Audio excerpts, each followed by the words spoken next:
दुनिया के कई देशों के बीच में आपसी तनाव की बात हमेशा ही सुनने को मिलती है। कभी कभी यह तनाव विश्व युद्ध का भी रूप ले लेती है। जी हाँ, नमस्कार, स्वागत है आपका ग्लोबगस्ट न्यूज़ में। मैं शिवानी पांडे और आज हम बात करने जा रहे हैं यूक्रेन और रसिया के बीच चल रहे तनाव के बारे में। यूक्रेन और रसिया दोनों ही देश आपस में पड़ोसी देश हैं। दरअसल यूक्रेन की सीमा पश्चिम में यूरोपीय देश और पूर्व में रूस के साथ लगी हुई है। इतना ही नहीं, 1991 में यूक्रेन सोवियत संघ का सदस्य भी रहा है और यूक्रेन का लगभग छठा हिस्सा रूसी मूल का है, जिसके कारण रूस और यूक्रेन सामाजिक और सांस्कृतिक तौर पर एक दूसरे से जुड़े हुए हैं। अब आप यह सोच रहे होंगे कि रसिया और यूक्रेन दोनों देशों से जुड़े क्रीमिया की क्या कहानी है। आपको बता दें कि 2014 में यूक्रेन ने अपने राष्ट्रपति विक्टर यानुकोविच को रूसी समर्थन होने के नाते उनके पद से हटा दिया, जिसके बदले की भावना में रूस ने दक्षिणी यूक्रेन क्रीमिया प्रायद्वीप पर अपना कब्जा कर लिया। वैसे तो क्रीमिया गणराज्य आधिकारिक रूप से यूक्रेन का ही हिस्सा रहा है। कब्जे के चलते यूक्रेन ने पश्चिमी ताकतों और अमेरिका से रूस के खिलाफ आगे आने को कहा। इतना ही नहीं, दोनों देशों में तनातनी इतनी बढ़ गई है कि यूक्रेन सीमा पर रूस ने 1 लाख सैनिक भी तैनात कर रखे। हालांकि ब्रिटेन, कनाडा और अमेरिका जैसे देश यूक्रेन को युद्ध में सहायता के लिए सैन्य सहायता की भी पूरी मदद कर रहे हैं।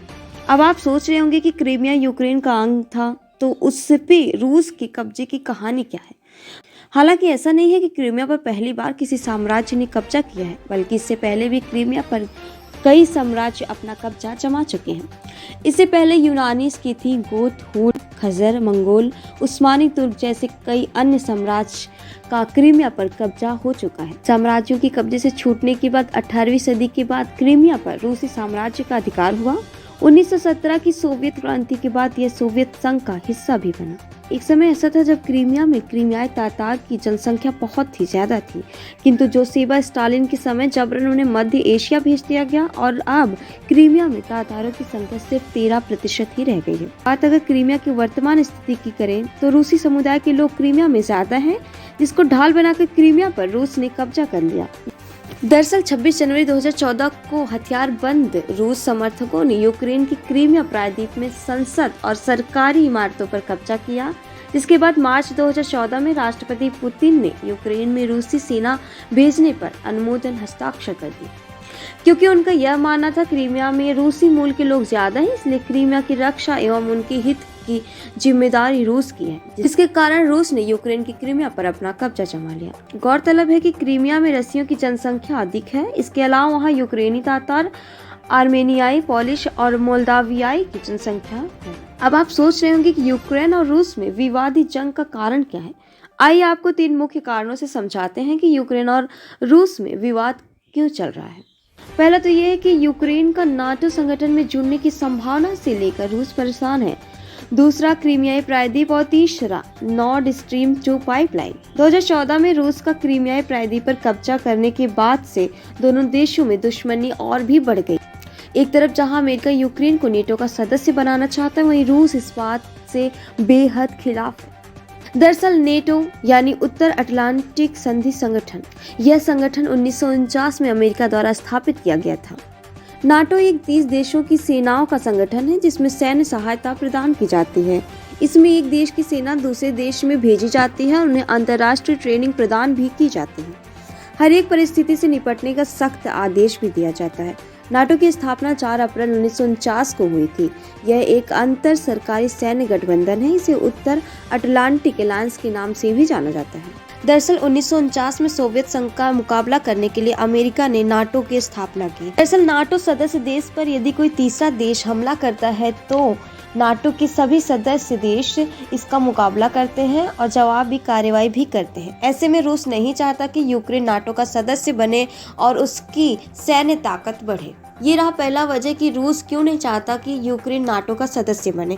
अब बात करते हैं दूसरी बड़ी वजह की, जिसकी वजह से रूस और यूक्रेन में विवाद चल रहा है।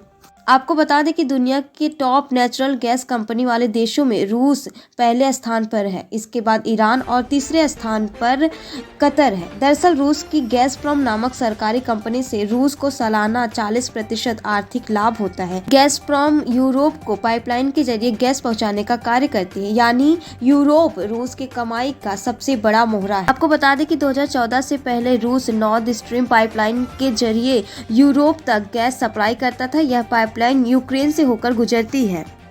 यूक्रेन से होकर गुजरने वाली नॉर्थ स्ट्रीम पाइपलाइन के जरिए ही यूक्रेन सालाना करीब $33 बिलियन की कमाई करता है।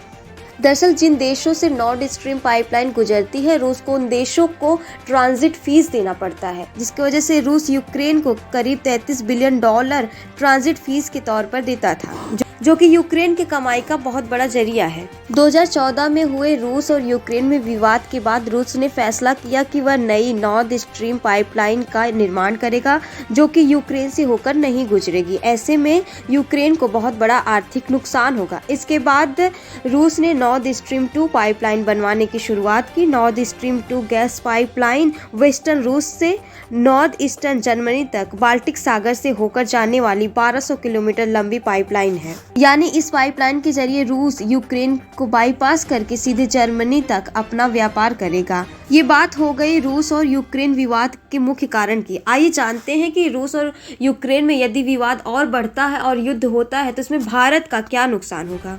दरअसल रूस भारत को हथियारों की आपूर्ति करने वाले देशों में सबसे आगे है। भारत की तीनों सेनाएं अभी भी जितने हथियार और सैन्य उपकरण का इस्तेमाल कर रही हैं, उसमें से 86% रूस से आयातित है। भारत ने 2014 के बाद से जितने भी सैन्य साजो सामान का आयात किया, उसमें 55% रूस में आया है।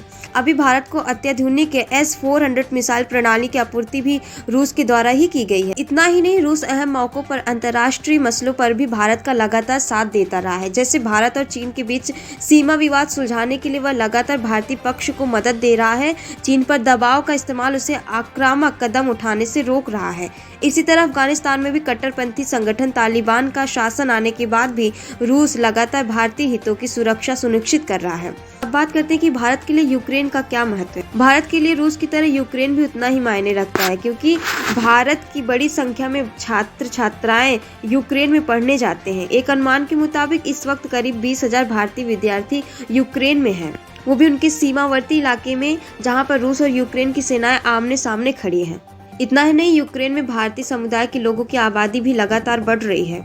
रूस और यूक्रेन विवाद में भारत के हालात एक तरफ कुआं तो दूसरी तरफ खाई जैसे। रूस का साथ दिया तो अमेरिका की नाराजगी का डर है, जिसके साथ बीते 10 से 15 सालों में भारत ने अपने सामरिक और राजनयिक संबंध अधिक घनिष्ठ बनाए हैं। ऐसे में भारत के पास तटस्थता का ही विकल्प है। भारत ने अभी यही विकल्प चुना है जो इसके लिए सर्वश्रेष्ठ है। साथ ही वह अमेरिका, रूस और यूक्रेन के बीच सुलह की बातचीत की भी कोशिश लगातार कर रहा है।